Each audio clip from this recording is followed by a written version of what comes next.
Alright, these are the notes I'm going to be using. Alright, so, thank you guys for being the audience. I just want to say, hey, so good afternoon.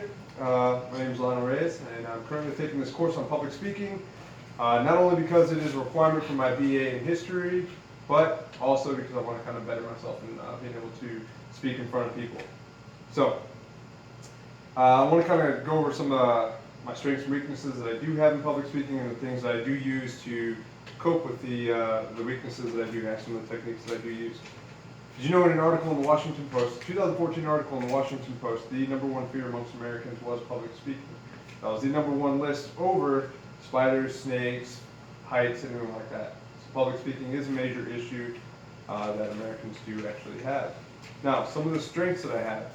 Some of the strengths that I do have in public speaking would be that I do have some experience, some formal military training, and being able to stand up in front of personnel. I did go through basic instructor school. They teach you how to be able to stand in front of people and speak clearly and with a voice inflection to keep it kind of entertaining.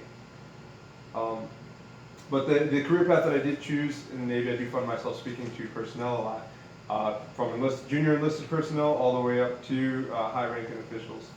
So between the experience and the training, it's kind of one of my strengths. However, just because I have all this training and experience doesn't necessarily make me a good public speaker.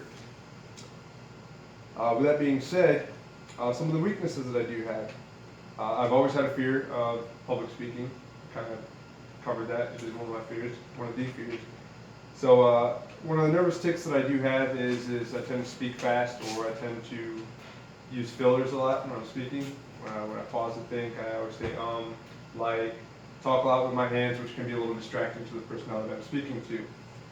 And like I said, the voice inflection thing, when I start to speak fast, I tend to tail off at the end of speaking, and it sounds like a mumble.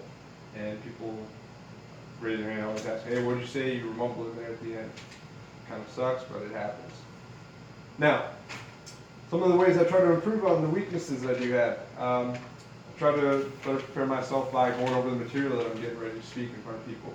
Go have a couple dry runs in front of the mirror. Make sure I'm very, very familiar with the topic that I'm giving the discussion about and the material that is being covered. That way I can not sit there and read from a PowerPoint or read from a note card, but I can actually speak on the subject.